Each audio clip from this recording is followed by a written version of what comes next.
Check out today's work of OtakuDaiKun fan art. Kirkin's done it again, drawing an insanely lovely Dai-chan. Y'all might recognize this swimsuit as the one worn by Yume Ren in her summer form. Gorgeous! Thank you so much!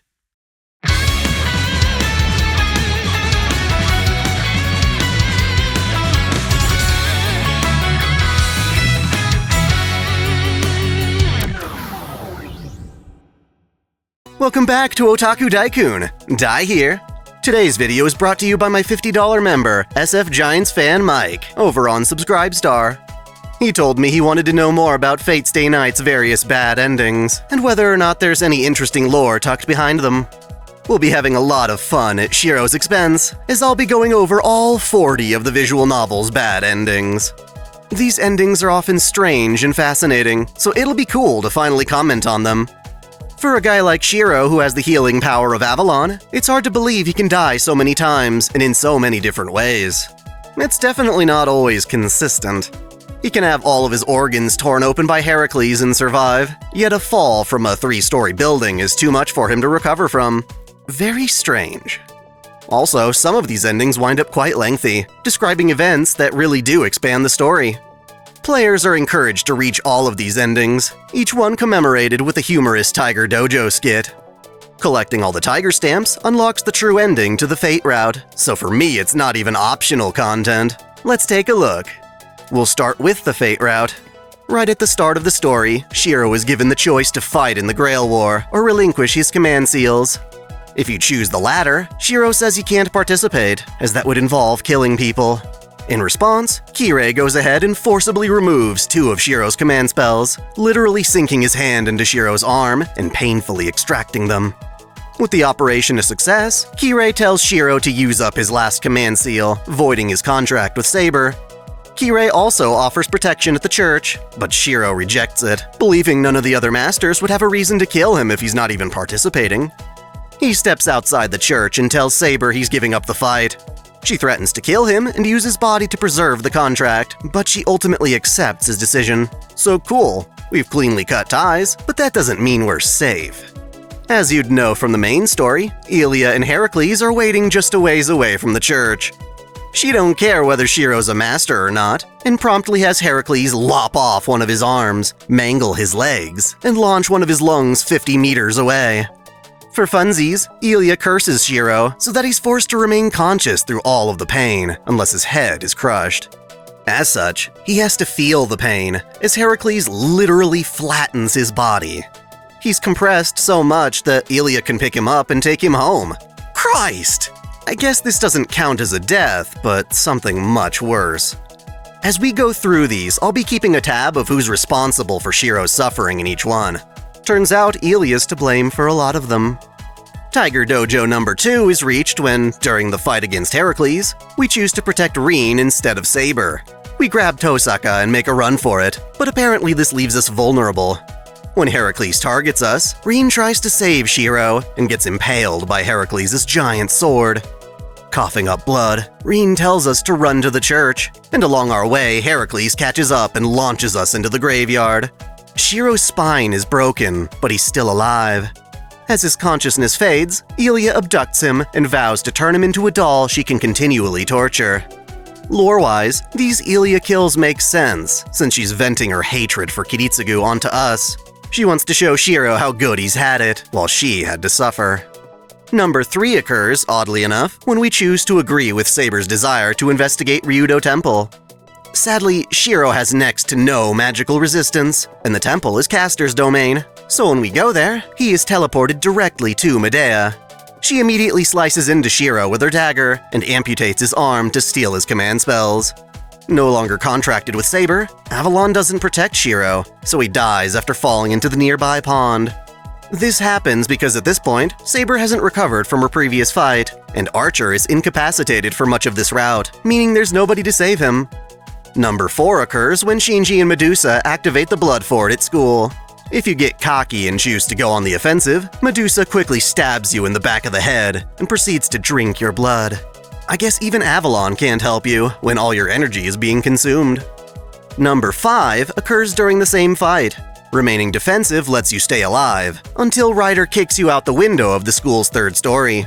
Shiro plummets to the ground, and if you stubbornly choose not to summon Saber via command spell, he strikes the surface.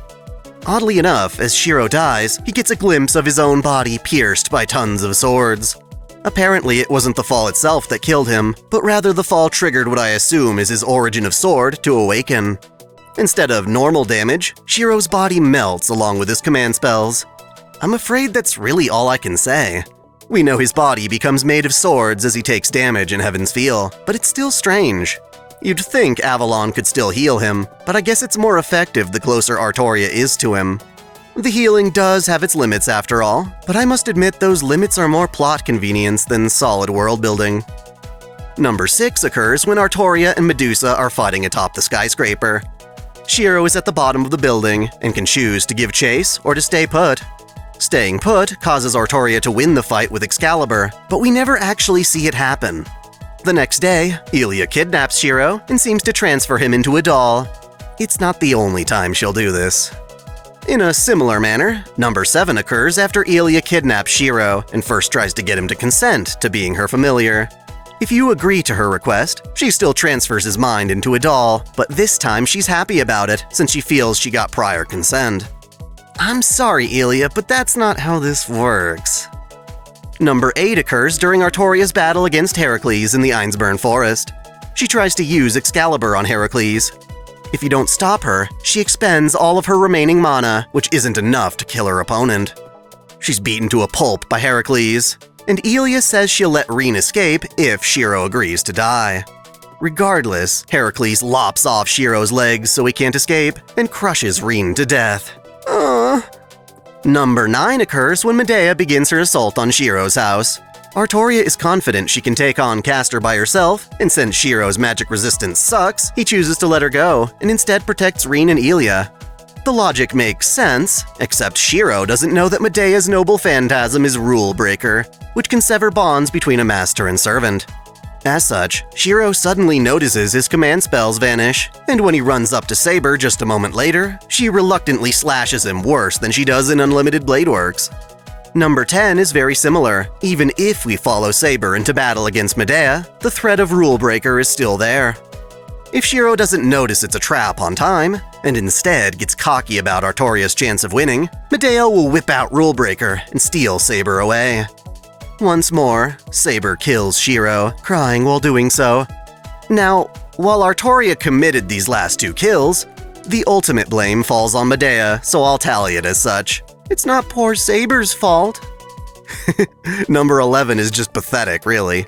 While Gilgamesh is kicking our asses later on, we can choose to stand up against him or just let Shiro die. The choice might as well be between survive and not survive, continue and game over. Number 12 occurs when Shiro visits the church to discuss Artoria with Kirei. You're supposed to go down into the basement to find out all of the suffering orphan children. But if you choose to head back home, you won't learn about Kirei's malice. As such, when Kirei visits Shiro's home directly, Shiro lets his guard down and gets impaled by Lancer. Now, while it's not a real bad end, I do want to talk about a parody moment that occurs during Shiro and Artoria's training sessions. If you choose to deny Saber an early lunch, Shiro and Emiya tease her about her eating habits. Artoria doesn't find it funny and instead beats the lights out of Shiro bad enough in a duel that it triggers a fake Tiger Dojo. Speaking of pissing off Saber, Tiger Dojo 13 is one of the hardest in the game to obtain because it requires you to spend your entire playthrough ignoring Saber whenever possible. If she doesn't have enough affection points by the time Kirei asks her to kill Shiro and claim the Grail, she actually does it. Rather, she considers it for just a second, and that alone is enough for her to chop Shiro down. The final bad ending in the Fate route occurs if Shiro doesn't give Avalon back to Artoria prior to their final battle against Gilgamesh and Kirei. As a result, Saber cannot hold her own against Gilgamesh, and Shiro succumbs to Kirei's demon diarrhea. We've now reached Unlimited Blade Works. Tiger Dojo 15 occurs during that initial fight with Heracles.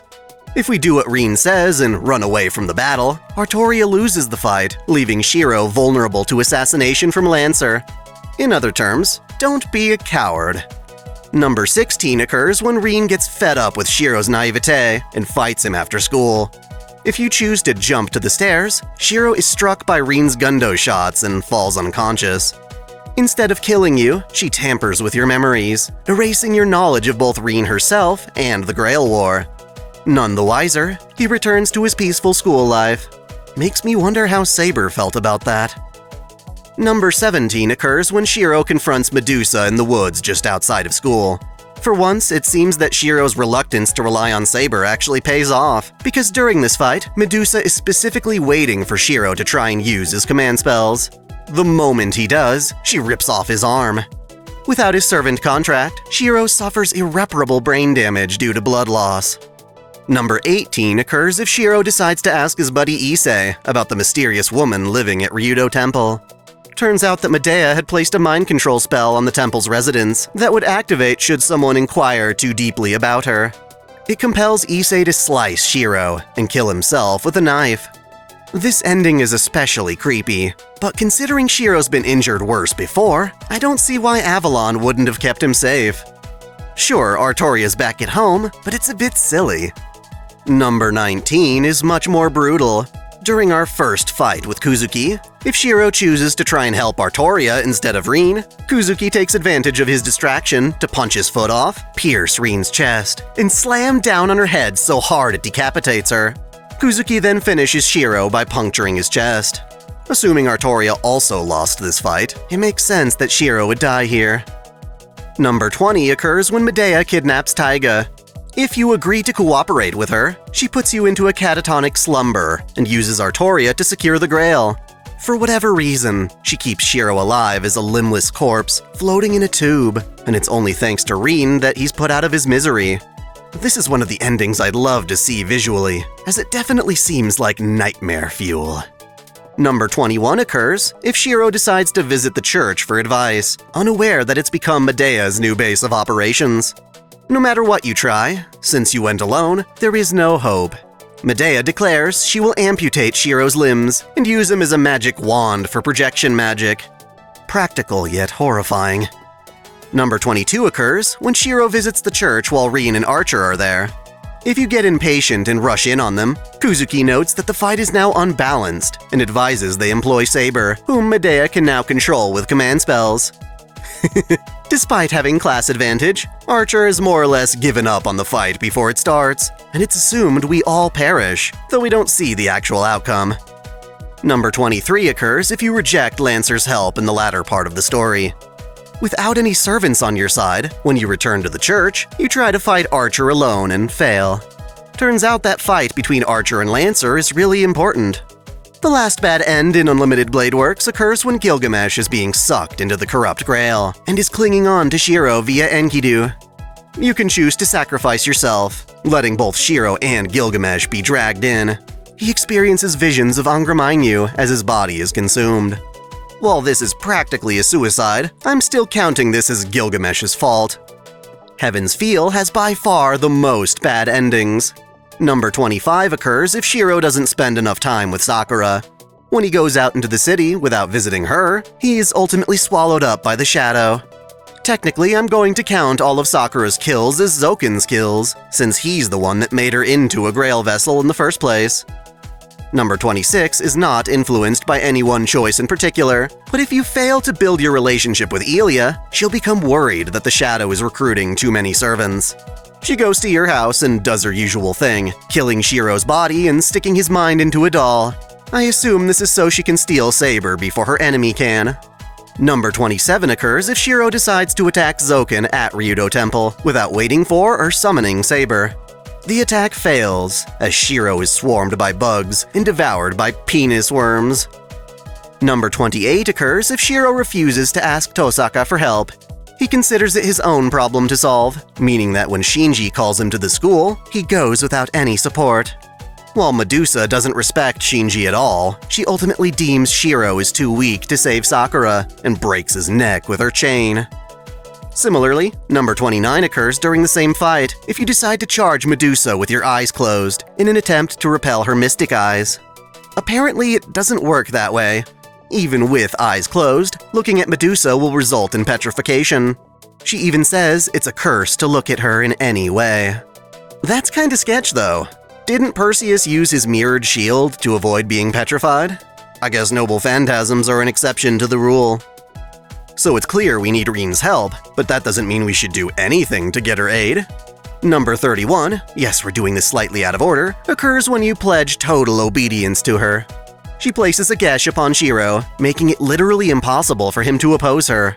This comes back around to bite him when he decides he wants to protect Sakura, but Rin decides to kill her. At this point, even if he wins the Grail while working with Rin, his spirit is completely crushed, having been unable to help his beloved. Number 30 pertains to this same dilemma, but is only a real choice if you don't pledge absolute obedience to Rin. If you choose not to protect Sakura, it's akin to you choosing to follow in Kiritsugu's footsteps. We actually let Rin kill Sakura, and Kirei thinks this means Shiro will become the one to win the war. If he's willing to let Sakura die, he should have no issue killing Rin and Emiya along the way. That's just what Kirei thinks, though. We never see it happen. This is the first bad ending I think we can blame entirely on Shiro. The next two endings occur around the Ainsburn Forest during our first venture into it. For 32, Shiro decides to stay away from the conflict, as he doesn't have a servant. As a result, when Sakura's shadow takes over all the forest, Shiro is quickly swallowed up by it.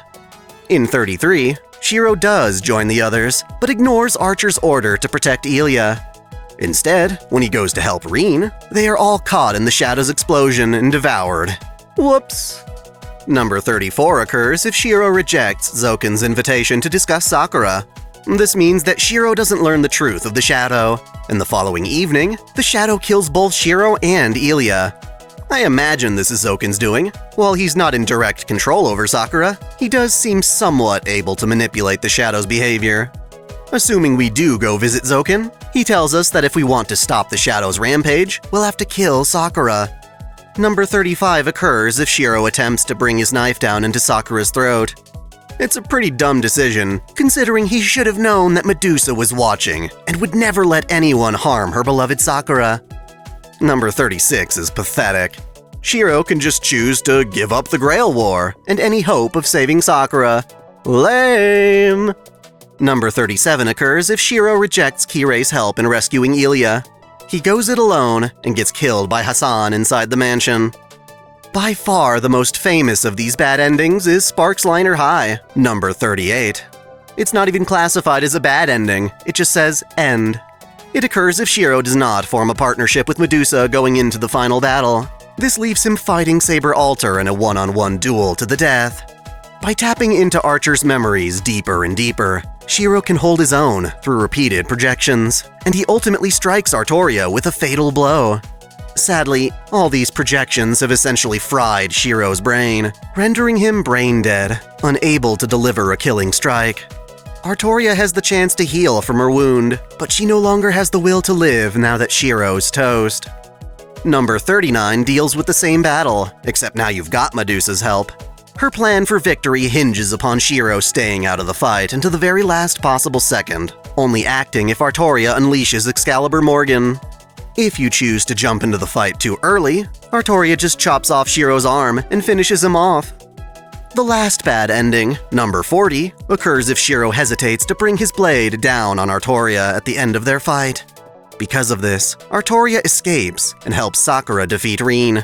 Thus, by the time Shiro reaches Sakura, Rin has already been consumed and is being subject to all manner of horrible violations meant to match what Sakura had been through all of these years. Shiro's will is shattered by this, and he too gets gobbled up. The various bad endings in Fate Stay Night truly are fascinating, especially ones like Sparks Liner High. They are one of the main features that the visual novel has that none of the anime adaptations can convey. I personally found it fun to try and trace each ending back to the person I thought was truly at fault, so let me share my results with you. I blame Emiya for 6 of these endings. This includes any actions Berserker takes, since they were all done under Emiya's command. Medea caused 7 of these endings, either directly or through those she could control like Saber. Just like Emiya, Medusa also caused 6 bad endings. Artoria, without being under anyone else's control, killed Shiro once, and even then only after an entire playthrough of neglect. Surprisingly, Gilga only caused 2 of these bad endings, and they only happened because Shiro gave up midway. Kuhulin caused 2 bad endings, though it could easily be argued that they were effectively Kirei's fault for being his master. Even so, Kirei only directly caused 1 of these bad endings, so even with Lancer's kills, it's not that impressive. Rin caused 2 bad ends, but never actually killed Shiro. Obviously, Medea and Kuzuki were working together, but Kuzuki himself was directly responsible for 1 bad ending in particular. I mean, you gotta give the guy credit for smacking Rin's head right off her neck. Our boy Emiya, despite it being his goal to kill Shiro, only actually does so 1 time. Tell me, Archer, was it everything you'd hoped it'd be? Again, Hassan was working with Zokin, but he only directly killed Shiro 1 time. There were 2 instances in which the blame fell directly on Shiro's own decisions. Ultimately, however, the one I blame for the most bad endings is Zokin. Had he left Sakura alone, none of her killings would have happened, which by extension means Artoria Alter would have never killed anyone.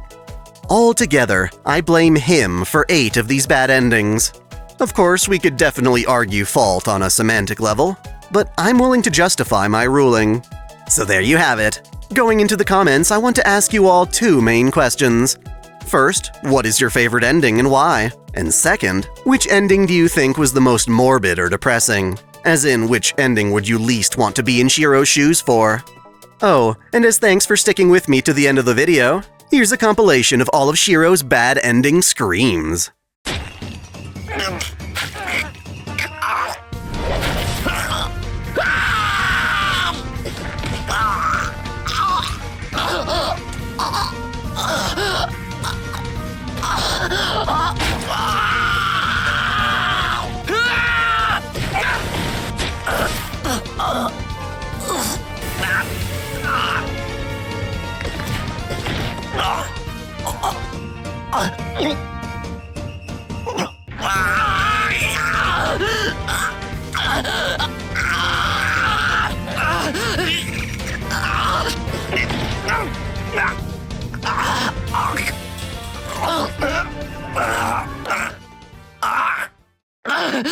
Thanks for watching. If you enjoy this channel, help me beat the algorithm by liking, commenting, and sharing the video, subscribing to OtakuDaiKun, and, most of all, smashing that notification bell so you don't miss out on all of my anime discussion, lore, or Let's Play content. If you want to support me directly, there are now 3 ways that all provide the same benefits. You can click Join here on YouTube, or join Patreon or Subscribestar for access to exclusive vids and early access. As always, celebrate your fandom.